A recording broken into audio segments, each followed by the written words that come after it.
Et salut tout le monde, c'est Nadjiz, on se retrouve du coup pour le deuxième match de la PDT contre MXF. Pas de bol, hein. Il y a deux Cisaiox dans tout le tournoi et j'ai les deux dans ma poule, sachant que ma draft est très faible à Cisaiox. Donc voilà, on pense à Lycan Rock, Togekis et Dimore qui ont tous les trois des coverage pour les types acier. Mais quand c'est une priorité stabé avec technicien de type acier, bah ils meurent tous les trois. Donc c'est très pénible. Et mes pokés qui sont forts pour passer des Cisaiox, je pense notamment à Keldeo, bah ils se font wall par les Water Psy. Donc voilà, Slowbro là, c'était Staros dans l'autre match. Donc de nouveau ce combo Cisaiox plus Water Psy qui me casse vraiment les pieds. En plus MXF, donc oui je pensais vraiment que c'était la draft la plus faible de la poule. Mais au final en buildant je me suis rendu compte de toutes les possibilités qu'il a. Il a notamment Cobalion qui résiste les deux staffs de Dimore et qui peut me le wall totalement, qui est très pénible pour ça.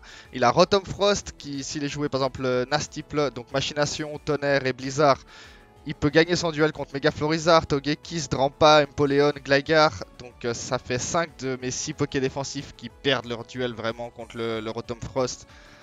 Il y a toujours des arnaques, le Nidoqueen pareil, hein, j'ai que Florizard et Mew qui peuvent le tanker s'ils sont investis en défense spéciale. Le Pidgeot Mega qui certes j'ai un Empoleon et un Weavile pour RK, mais en dehors de ça, il n'y a pas forcément tout le monde qui a envie de switcher dessus. Donc ça peut être un match-up très pénible. Donc ouais, Imox il avait des gros top tiers effrayants et des low tiers qui servaient à rien contre ma draft. Et Mixef c'est pas du tout le cas. Il n'y a que Altaria et Runerigus que je vois vraiment moins venir. Sinon tous les autres peuvent avoir une utilité. Voilà, il peut se dire je veux un Virizion pour embêter, je sais pas lequel des hauts, voilà, un Virizion full def ou même pour avoir une résiste, un bon switch-in défense spéciale sur Heliolisk, étant donné que c'est un Pokémon qui doit lui faire très peur. Donc voilà, il a plein de solutions. Il a le Miltank qui, avec un set, peut me faire très peur. Je vais vous le montrer tout de suite dans ma prévision du 6. Mais voilà, comme j'ai dit, ça va être très dur à anticiper. Il n'y a que vraiment le Méga Roucarnage, le Cisaiox et le Flagados que je suis sûr de voir dans le 6. Par contre, les trois autres, je ne sais pas du tout ce qui va me ramener. Pour la prévision du 6, j'avais pensé à ces sets là, donc j'ai mis des sets un peu pénibles pour moi, bien évidemment. Sinon, ça serait pas trop drôle. Donc voilà, un Roucarnage méga, Vent Violent, Refresh, Work Up, Roost. Lui, en fait, pourquoi ce set, c'est qu'il gagne contre un Empoleon qui n'est pas préparé à ce set. Donc ça peut être un set dont il pourrait avoir l'idée. Tout simplement parce que je peux pas le toxique avec son refresh. S'il est très investi en PV, genre full PV avec la speed qu'il veut et le reste en attaque SP, il peut vraiment gagner son duel en fait contre le Empoleon parce que l'Ice Beam ne serait pas assez puissant. Donc ça peut être une menace. Le Cisaiox, j'ai mis un set un peu random parce qu'il peut faire ce qu'il veut. Il peut faire Choice Band, SD Roost, U-Turn, enfin, il peut faire vraiment ce qu'il veut. Mais il y aura un Cisaiox assez sûr avec Bullet Punch et très probablement avec Super Power pour passer Stepoleon qui gêne beaucoup quand même le gros pigeon. Slowbro qui sera là aussi hein, parce que c'est son meilleur switch-in à Keldeo. Il aura Slack Off, il aura Teleport, il aura Body Press quasiment sûr. Body Press qui lui permet de tanker, enfin de tuer Weavile, sachant que je peux pas le tuer même sans Colburberry, hein, il tank largement le knock-off. À plus 0, bien sûr, si je joue dans Slam, il risque d'avoir un peu plus peur sans la Colbur. Le Scold, c'est une autre option un peu neutre qui va bien. Il pourrait jouer Psyshock pour gagner contre les Keldeo Sub Calmind éventuellement. Donc je sais pas comment il va le jouer avec son dernier move, mais voilà, ça pourrait être un set assez classique. Nidoqueen, bon, Earth Power Ice Beam, il défonce pas mal de... En fait, ça lui change rien, ses autres coverage pour passer mes corps def. Il sera de toute façon wall par Mega Florizard et Mew. Mais par contre, Earth Power Ice Beam, bah, il passe tout le reste. Je lui ai mis les SR Toxic Taunt, mais bon, il pourrait le jouer Scarf 4 attaques, Scarf Rocks, il peut faire ce qu'il veut. Le fameux set de Miltank qui me fait très peur, c'est Body Slam, Heal Bell Curse, Milk Drink. Full speed F, pour donner un ordre d'idée, il ne se fait pas one shot par Focus Blast de Heliolisk avec le Z move. Il prend maximum 97%, je crois, quelque chose comme ça.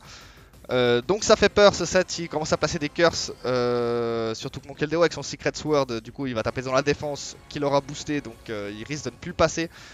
Donc si je fais pas attention à ce set, il peut me 6-0, donc à faire très attention. Et j'ai mis un Rotom Frost, voilà, Vol Switch Blizzard, Nasty Plot, Defog, mais parce que ça fait mal sur mon corps def. Mais après, franchement c'est 3 de droite, la Nidoqueen, Miltank et Rotom Frost. Il peut faire ce qu'il veut, il peut avoir Cobalion là-dedans, il peut avoir Viridium, il peut avoir Moltres. Il peut vraiment faire ce qu'il veut avec les trois derniers. C'est ça qui m'inquiète le plus au final. Du coup, pour mon 6 à moi, le premier Pokémon, ça sera Empoleon, la Kriegsmarine qui revient avec un set extrêmement proche du set que j'ai sorti contre Imox. 68 en attaque SP et 192 plus en SPDF, donc avec la nature calme. Donc c'est mon switch-in principal forcément à Méga Roucarnage. Il tank extrêmement bien ses attaques. Ah, bon, même les PC sol et tout, il va bien les tanker. Les 68 en attaque spéciale sont là en fait pour garantir un 2 HKO avec laser glace, même s'il est très investi en PV. Je crois que c'est garanti 2 HKO jusqu'à 228 en HP, mais s'il est full à 252, je crois que j'ai 93% de chance de two shot. Donc c'est largement suffisant pour moi. Cold Ice Beam Toxic Defog. Le Defog c'est surtout parce que vous allez voir j'ai un build bâti sur un trio de Volturn extrêmement violent pour lui. Mais il faut du coup absolument que j'ai les Rocks out. C'est surtout pour ça que j'ai besoin du Defog. Et le Toxic c'est pour le Slowbro principalement. Parce que le Slowbro est finalement une... et voilà, je parlais d'Imox avec son combo Mega Cisaiox Staros qui était très pénible. Et bah Cisaiox simple avec Slowbro, je crois que c'est pire. Parce que parce qu'autant Starmie, je lui mettais une grosse pression avec mon Dimoray et je pouvais vraiment me concentrer sur tous les autres et Starmie juste que tout le monde l'embête quoi. Slowbro ça se passe moins comme ça parce que Dimoray il s'en tape, Keldeo il s'en tape. Enfin bref ça va être assez compliqué à passer ce Slowbro. Donc le Toxic peut vraiment carry la game là-dessus. Il peut avoir Healbell bien évidemment sur la vachette. Mais bon, si j'arrive à lui mettre la pression avec ça et même à lui PP stall ses Healbell, c'est toujours ça de prix. Le deuxième Pokémon, ça sera Gligar, le retour du Covid-19. Avec une réparte moins 252 que la dernière fois. Donc les répartes en def, quoi ça lui sert? Ça lui sert en fait à tanker 2 attaques à plus 2 de Cisaiox sans Life Orb. Je m'explique. Admettons, je hard switch Gligar sur Cisaiox sur la Danse Lame. Il me fait sabotage sur le tour où je fais U-turn, je le tank, ok, j'ai plus mon Eviolite, tout va bien. Je me barre, je le fais fuir avec quelque chose. Il revient 10 tours après, il redance l'âme sur l'arrivée du Gligar, il tank le Bullet Punch à plus 2 et il peut re-U-turn et le refaire fuir avec quelque chose. Voilà le principe du Gligar, il est juste là pour me faire gagner du temps contre Cisaiox. Le reste en défense spéciale pour tanker à peu près bien le méga pigeon, c'est pas son rôle de tanker Roucarnage, mais s'il peut tanker une attaque pas trop mal, c'est toujours ça de prix. Il prend 45-53% je crois sur le vent violent. Ensuite la nature relax avec 0 IV en vitesse, ça lui permet d'être plus lent déjà que Cisaiox et d'avoir le slow U-turn garanti dessus. Et en plus, fun fact, si Miltank claque un curse et qu'il a quand même une nature neutre en vitesse et tous ses IV en vitesse, il tombe à 157. Donc en fait je speed taille le Miltank après un curse, ce qui me permet d'avoir une chance sur 2 d'avoir le slow turn dessus. Voilà. Ensuite Earthquake U-turn Roost, bon voilà. Et Toxic à la place de piège de rock, donc je vais jouer sans piège de rock. Pourquoi? Parce que déjà il aura sûrement plein de Heavy Duty Boots un peu partout. Et surtout voilà, c'est surtout utile pour Mega Pidgeot pour lequel j'ai déjà un très gros contre. Et c'est pas si rentable que ça, si on regarde les menaces qu'il a. Ça sera notamment Nidoqueen qui prend neutre sur les rocks. Il y a Cobalion qui m'embête mais il prend divisé par 4 sur les rocks. Le Rotom Frost aura les boots, etc. Alors que le Toxic, toujours pareil, sur ce foutu Slowbro, c'est toujours ça de prix. Ça peut en fait grandement faciliter le boulot de Keldeo. Voilà le principe du Toxic. Pour le prochain Pokémon, donc le troisième, ça sera Weavile, le Nyan Cat. Alors quasiment, enfin max speed, max attaque et le reste en HP et en défense. La vitesse, alors j'ai regardé, il dépassait Mega Roucarnage, mais il speed taille en fait un Cisaiox Scarf max speed qui pourrait éventuellement jouer parce que Mew doit lui faire très peur. Donc je me suis dit pour 4V en vitesse, est-ce qu'on dépasserait pas un Cisaiox Scarf? Voilà, c'est toujours ça de prix. Ça m'étonnerait très fortement qu'il joue Cisaiox Scarf juste pour le Mew, mais on sait jamais ce qui se passe des fois dans la tête des oppos. Je préfère sécuriser ça. Icicle Crash Knockoff Low Kick poursuite avec la ceinture pro comme objet. En fait son combo glace ténèbres combat est super efficace sur 8 Pokémon de sa draft. 9 en réalité, mais le Rotom Frost, le Low Kick a une puissance de 20 dessus, tellement il est léger, donc on va dire 8. Donc c'est un assez bon coverage. Low Kick c'est surtout là pour le Cobalion, sachant que s'il est max PV, je lui mets quand même je crois un solide 60%. ou 50, de 50 à 60 ou de 60 à 70, je ne sais plus. Ensuite le Icicle Crash pour mettre une bonne pression quand même sur le Pidgeot, le Knock-Off un peu un move neutre qui va me permettre de scoutler les items. Et le Poursuite il sera pas vraiment là pour Slowbro cette fois, pas comme l'autre fois avec Staros, ça sera vraiment là pour sécuriser des kills. Parce que Slowbro on va pas se mentir, à moins qu'il soit low, je vais jamais lui le Poursuite hein, parce que il prend rien en fait, c'est ça qui est terrible. Mais ça peut être bien pour sécuriser le kill sur Slowbro et l'empêcher d'utiliser son Regiforce. Le quatrième Pokémon, ça sera Keldeo Larousseau qui revient. Choice Specs avec la meilleure répart que vous ne verrez jamais dans une DL. 252 attaque spéciale, 252 vitesse, nature timide avec 4 en def. Bon bah forcément il a le speed tie à tenir avec les deux mousquetaires Viridium et Cobalion. Et le reste en attaque spé, Choice Specs forcément. Surf Aura Sphere Air Slash Flip Turn, bon Air Slash c'est juste pour un random Virizion. Je pense pas qu'il va le jouer. Parce qu'en vrai j'ai pas mal d'armes contre lui, je sais pas si c'est très intéressant pour lui de le jouer. Mais au cas où je préfère assurer le coup, surtout qu'il va gêner un de mes pokés. Il va gêner mon dernier poké potentiellement selon son set. Donc je préfère avoir un petit move dessus au cas où. Flip turn, forcément bah, pour faire le petit Volt turn. Ensuite Surf et Aura Sphere, bah pourquoi Surf à la place de Ébullition ou Hydrocanon? Tout simplement parce que 1 je veux pas miss Hydrocanon et pas faire PP Stall. Et par rapport à l'ébullition, en fait, bah, ça m'enlève les chances de burn le Flagados. Et du coup, ça me laisse plus de chances de le toxique. C'est juste pour éviter les chances de burn. Et en plus, ça fait un petit peu plus mal qu'ébullition en général. Donc, éventuellement, en move finisher, ça peut être un peu plus intéressant. Et l'Aura Sphere, c'est pour ce set de 1000 tanks. Voilà, je peux pas me permettre de jouer Secret Sword pour le Curse 1000 tanks. Donc c'est un peu dangereux. Et le Focus Blast, moi je suis désolé, mais s'il y a un 1000 tank à plus 3 devant moi, je veux pas parier ma qualification sur un 70% de chance de précision. Voilà. Donc on va la jouer safe avec Aura Sphere. Donc Keldeo, si j'arrive à toxic le Slowbro et un peu à le weaken et tout, il peut commencer à vraiment faire très peur au build de MXF. Donc ça peut être très intéressant. Le prochain Pokémon ça sera Heliolisk, Lizard Jesus, donc Dry Skin, Shukaberry, Max Attack, Max Vitesse. Pareil, il doit dépasser les deux mousquetaires, donc voilà. Volt Switch, Thunderbolt, Surf, PC Feu. Concrètement, voilà, lui, ce qui a de très fort, c'est qu'il va mettre une pression énorme sur son build avec ses Volt Switch, super efficace sur le fameux Slowbro, sur le fameux Moltres. Il sait très bien qu'il y a Surf, donc ces types Sol sont pas forcément safe de venir dessus. Et en fait j'ai la Shukaberry, pourquoi? Parce que en fait ça me permet de pouvoir spammer Volt Switch comme un gros retard.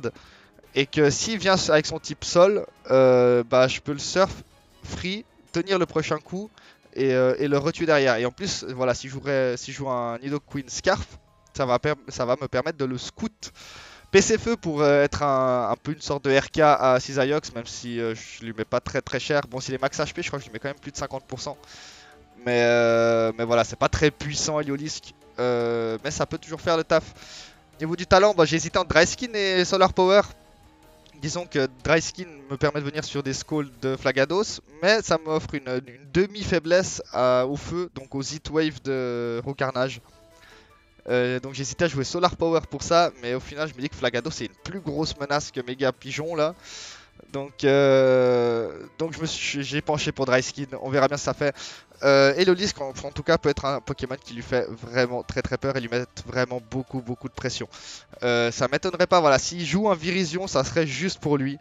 Et ça serait d'ailleurs très pénible en vrai. Mais voilà, on verra bien ce que ça donne, ce qui me sort MXF. Mais en tout cas Heliolisk, je compte beaucoup dessus. Pour le dernier Pokémon, vous savez déjà qui c'est, vous attendez juste de savoir quel sera son set. Ça sera Mew, le Kinder Surprise. Une répare très défense spéciale, pourquoi? Pour être un switch-in viable à Nidoqueen. Parce que bien évidemment j'ai Gligar et Empoleon, donc le combo sol-glace de Nidoqueen peut les défoncer. Avec cette répart, il prend 45% maximum sur la Sludge Wave, qui est l'attaque la plus puissante de Nidoqueen, modeste, orbe vie, max attaque spéciale. Donc ça c'est cool. Donc en plus il va me permettre aussi de tanker Roucarnage au cas où si Impo se fait lure par quelque chose. La vitesse est là pour dépasser un Cisaiox Jovial. Pareil, je pense pas qu'il le jouera Jovial, mais je préfère sécuriser ça. Le reste en attaque spéciale, voilà, ça me permet... Alors, petit fun fact aussi, si Slowbro est 0 défense spéciale, il est pas capable de le two-shot sans attaque spé. Enfin, pas garanti. Donc avec 16 attaques spéciales, il est garanti avec le Thunder sur le Slowbro. Voilà, puis en plus ça va scale un peu plus avec les machinations. Au niveau du coup du set, Fatal Foudre, Lance-Flamme, Machination, Atterrissage. Bah voilà, concrètement, bah prenez 6 Pokémon voilà, au pif dans la draft à AMXF. Et si Mew place une machination tour 18, dites-moi ce qui vient tenir. Voilà, ça peut être très violent. Fatal Foudre, en fait, on va juste exploiter le fait que Mega Carnage a Annul Garde, donc je ne peux pas miss les Fatal Foudre sur lui. Lance-Flamme pour être aussi un RK à Cisaiox. Le Nasty Plot Pompe setup. Le Z électrique est principalement là, déjà un pour garantir des kills éventuellement sur un Moltres ou un Slowbro qui deviendrait pénible. Mais c'est surtout pour m'aider à passer le 1000 tank, voilà, qui serait full def spé, qui pourrait vraiment gêner mon Heliolisk et venir à chaque fois dessus. Donc le Z électrique à plus 2 ne le one shot pas, mais lui fait vraiment des gros dégâts. Et voilà, et ensuite, bah, forcément, Lance-Flamme, c'est comme j'ai dit, un RK à Cisaiox, mais ça couvre aussi pas mal les résistances électriques de MXF, c'est-à-dire Autumn Frost et Virizion, qui sont super efficaces au feu, et neutre sur Nidoqueen et Runerigus. Voilà. Donc bah là on est lundi, MXF va jouer contre Barto et Imox demain, mardi. Donc j'ai hâte de voir les résultats parce que concrètement, selon les résultats, normalement je crois que si je bats MXF, je suis qualifié d'office. Donc on verra bien, nous on va jouer mercredi, donc dans 2 jours, pardon. Donc voilà, on va bien voir ce qu'il va me ramener comme build. J'espère que le match va vous plaire et on se retrouve tout de suite. Et on se retrouve du coup pour le match contre MXF. Donc à savoir que hier, du coup, parce que je tourne ça mercredi, il y avait eu les matchs entre MXF et Imox et MXF et Barto. MXF a battu Barto sur du Axe aussi d'ailleurs, il me semble, et a perdu contre Imox, ce qui signifiait que si je battais MXF, j'étais qualifié d'office. Voilà, en gros, vu qu'MXF était, si je le battais, il se retrouvait à 2 défaites. Et Barto qui avait une défaite et Imox aussi, bah, le perdant de leur affrontement était aussi à 2 défaites, donc je ne pouvais plus être dépassé avec mes 2 victoires. Donc j'avais un petit peu de pression là-dessus. Au niveau du build, bah, très surpris, pas de Flagados. Il a quand même ramené le Miltank et le Nidoqueen et c'est Aromatis et Virizion qui sont venus remplacer ça. Du coup, niveau du lead, bah moi je me suis dit il va certainement lead soit avec son Nidoqueen, soit avec son Pidgeot. En gros, je me suis dit soit il va vouloir Mega Evo sur un lead quelconque, peut-être un Pidgeot IQ Turn pour lead sur un Empo ou un Gligar, pour pouvoir Mega Evo gratuitement, ou un Nidoqueen pour poser les rocks. Je me suis dit que le Virizion devait être défensif, vu que c'était un peu le remplaçant de Flagados pour checker le Keldeo. Et du coup, voilà, je le voyais pas vraiment lead avec Aran Aromatis. Éventuellement un Miltank aussi aurait pu lead si c'est lui qui avait les rocks. Du coup, je me suis dit, ça doit partir globalement sur ça. Soit Mega Pidgeot, soit Nidoqueen, soit Miltank. Du coup, bah, je me suis dit, le meilleur lead pour moi, c'est le Keldeo. Étant donné que si c'est Mega Pidgeot, j'ai un free in Empo. Et s'il lead pas avec ça, bah, Keldeo a un bon match-up. Du coup, je lead avec Keldeo. Et il lead avec Nidoqueen. Donc là, bon, je tape le surf le plus gratuit de ma vie, bien évidemment, étant donné que s'il est Scarf, il ne me tue pas avec T-Bolt et je le défonce sur place. Et il vient avec son Virizion qui prend 18%. Donc là, je calque qu'il doit être globalement full SPDF. J'ai le Poképast à côté, je pourrais vérifier après ce que c'était. Donc voilà, là, je sais qu'il est défensif. Du coup, à ce moment-là, je me suis dit, bon, il tape pas déjà très fort de base. Donc s'il est full SPDF, je peux venir un peu avec n'importe quoi dessus. Au pire, il fait un Giga Drain qui fait pas grand chose. Par contre, ce qu'il pouvait éventuellement faire, c'était anticiper mon switch sur quelque chose. Donc moi, je me suis dit, je vais peut-être venir avec mon Empo. Parce qu'il sait que je vais pas retaper Surf. Voilà, donc il pourrait globalement venir sur un peu n'importe quoi, à part peut-être Nidoqueen, là il aura peut-être peur. Mais voilà, je me suis dit, s'il tape Giga Drain, Empo est safe, et s'il vient avec autre chose, j'aurai des switch-in. Donc en gros, je viens sur Empo, et il vient sur Pidgeot. Donc du coup, très bon double pour moi. Donc là, je suis très avantagé. Il U-turn, donc il me fait 0. Il me révèle qu'il a U-turn d'ailleurs. Je scold et il burn. Donc là, bon, la burn, ça lui enlève les leftos, mais en soi, c'est pas forcément ça qui fait une grande différence. Ça me change pas grand chose. Du coup, Donc il prend la burn, tout ça. Il double sur Cisaiox. Et moi je suis venu sur Mew. Donc là, très bon pour moi parce que concrètement, le Virizion, il est défensif, il est brûlé. J'ai regardé un peu son move pool. Il a pas grand chose pour me faire peur. Donc Mew peut venir et s'il décide de rester et de faire un Giga Drain 0, je peux placer une Free Nasty Plot. Donc je viens avec le Mew. Il double sur 1000 tanks et moi j'ai tapé le Flamethrower gratos étant donné que s'il est Choice Band il meurt et s'il est pas Choice Band il me tue pas. Donc voilà, j'étais assez free de tenter le Flamethrower et de me débarrasser de ce Cisaiox qui me faisait peur. Il vient sur le 1000 tank. Du coup, bon, j'ai pas envie de rester sur 1000 tank parce que je peux me prendre un body slam para. Donc je décide de switch sur mon Gligar pour avoir le slow U-turn. Il me body slam et il me para. Donc bon, là, il a body slam, ça peut à tout moment, d'ailleurs j'ai calque avec le Flamethrower, il est en effet SPDF. Donc moi, comme je vous ai dit dans l'intro, j'ai peur que ce soit un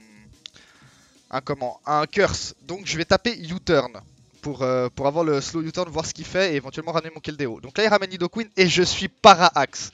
Celui-là il m'embête fortement parce que là du coup, ce que je pouvais faire c'était venir avec notamment Weavile. Et lâcher un gros Icicle Crash qui allait faire mal à quelqu'un. Ou même venir, je sais pas, avec n'importe quoi, avec LDO et comment continuer à chip le Virizion. Enfin, je pouvais faire plein de choses. Même venir avec Keldeo et faire un flip turn. Donc j'étais un peu dégoûté là de celui-là. Mais bon, bref, je switch du coup sur mon Mew qui est mon switch-in à lui. Healer's Power, je le tank très bien. Alors il s'est trompé de talent, il était, je pense, Poison Point ou je sais pas quoi. Du coup, il prend les dégâts de la Life Orb, malheureusement pour lui. Du coup, là, je Nasty Plot assez free. Il laisse en plus, donc il me laisse le tour de Nasty Plot. Donc là, je suis très bien. Je re-Nasty Plot une deuxième fois pour vraiment one-shot le écrémeux. Il me crie sur la Sludge Wave, ça m'embête un petit peu, ça me force à lâcher plus de roost. Parce que là, concrètement, j'aurais été. Il m'avait fait combien avec son Earth Power? Il m'avait fait 29, donc il aurait fait genre 35, j'imagine, avec le Sludge Wave. Voilà, donc j'aurais eu 15% de plus, 85. Ah, même 31, voilà. Donc on va dire. J'aurais été à 15% de plus, voilà, 55. Donc là, 55, j'étais hors de range de crit, donc j'aurais pu déjà replacer une autre Nasty Plot. Petite erreur de ma part, là je vais roost, ok, ça c'est bien, il me retruc. Et là, en vrai, j'ai pas voulu être gourmand, en fait c'est un peu terrible, c'est que des fois j'ai pas voulu être gourmand alors que j'aurais pu, et des fois j'ai voulu être gourmand alors que j'étais pas obligé. C'est un peu la tristesse. Là j'aurais pu reclaquer une Nasty Plot en fait et me mettre à plus 12 millions. Mais là je décide de le tuer, et là c'était peut-être un peu une erreur de ma part. En vrai, moi là j'aurais peut-être dû renasty plot. Bon là, Hurricane et je roost, donc j'aurais été assez bien. U-turn sur mon autre roost. 2000 tank qui vient. Là je suis à plus 4 et là par contre le Z Thunder qui va ouvrir notre ami 1000 tank. Pas de souci à ce niveau là. Le Virizion qui vient et c'est là où peut-être la Nasty Plot de plus aurait carry. Voilà. Parce que là en gros si j'étais à plus 6, là je l'aurais tué. Et il plaçait pas son light screen. Donc là, j'ai pas été assez gourmand malheureusement. J'aurais dû calque qu'à plus 4 je le tuais pas. Donc malheureusement ça c'était peut-être une erreur de ma part à ce niveau là. Là je re-nasty plot du coup parce que je sais qu'il peut rien me faire. En plus il est light screen full speed F, il peut rien me faire. Donc la nasty plot assez free. Et là du coup le Thunder qui met rien du tout. Donc en fait là concrètement si j'étais déjà à plus 6 avant face au Virizion je l'aurais tué, il n'y aurait pas eu de last screen. Et bon j'aurais pas one shot Aromatis, c'est vrai. Mais voilà j'aurais été quand même un peu mieux à ce niveau là. Du coup là en plus il me drop, donc c'est terrible. Enfin je m'en fous en vrai du drop. Là je rousse pour stall la trick room. Et là en fait si vous voyez bien là, pardon. Il y avait un 50-50, on va juste faire le last turn. Là, il y a un 50-50 en fait. Parce que là, je vais juste attendre qu'il me fasse ça. Je rousse forcément pour stall. Voilà. Là, il y a... Mais, saleté. On va le remettre. Une 8ème fois. Je vais juste choper quand... Ah, stop. Voilà. Donc là, il n'y a plus le light screen. Et là, il y avait un peu un 50-50. Il reste 2 tours de trick room. Ça n'a pas encore été actualisé. Et du coup, il y avait un 50-50. Avec le recul, j'aurais dû taper. Pourquoi? Parce que là, en fait, là, j'ai été gourmand pour rien. J'ai Flames Throw, j'aurais dû Flames Throw parce que ça me faisait un kill qui lui enlevait un sac. Et après, il pouvait me RK. Alors que là, du coup, j'ai perdu le 50-50 vu que je vais, vous allez voir, Roost. Et là, ça m'embête en fait. Parce que du coup, j'ai tué personne. Et son Sizor est plus rapide que moi sous la Trick Room. Et je sais pas quel est son set actuellement.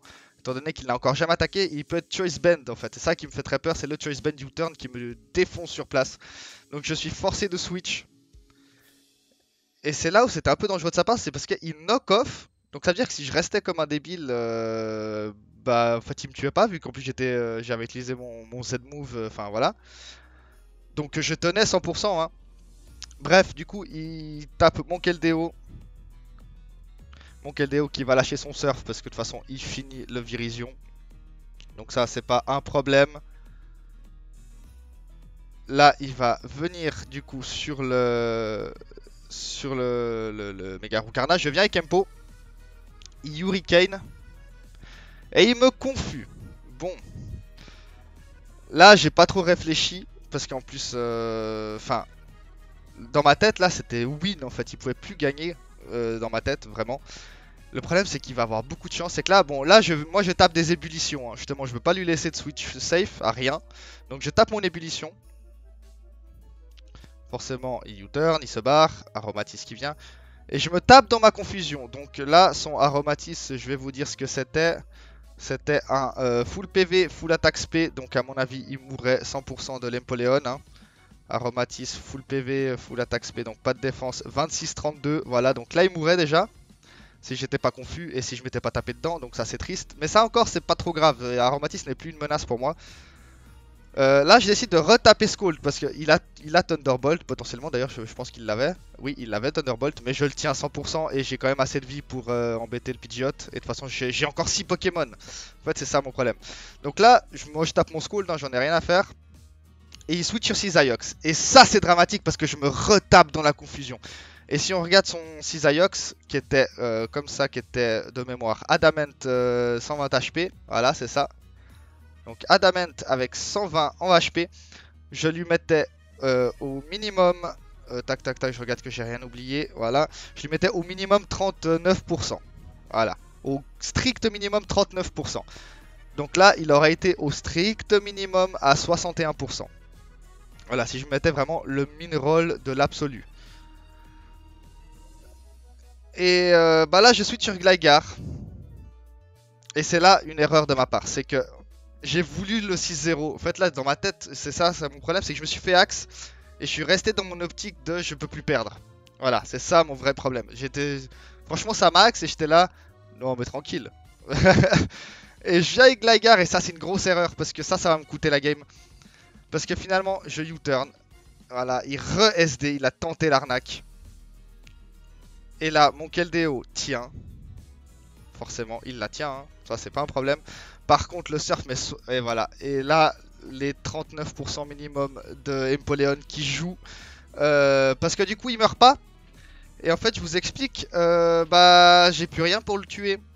Voilà, parce que là, je tente l'Héliolisk qui ne va absolument pas tenir le Bullet Punch. Le Mew qui tient pas. Alors là, je crois que c'était un roll.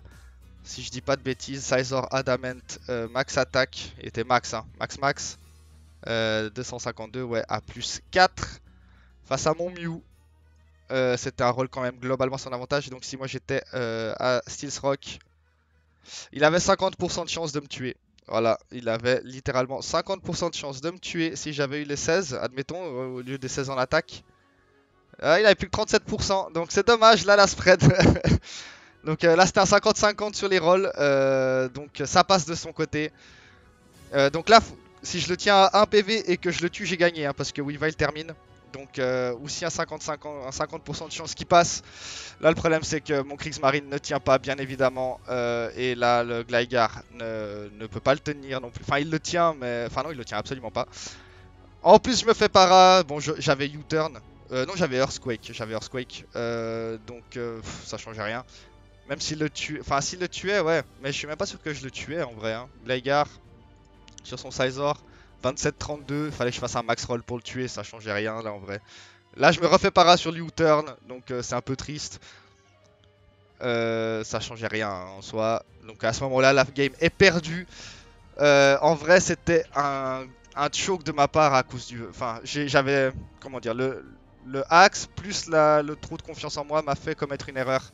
Je me fais 2-0 du coup. Mon erreur, elle est venue de là en fait, globalement. Si je reviens un peu en arrière. Hop, hop.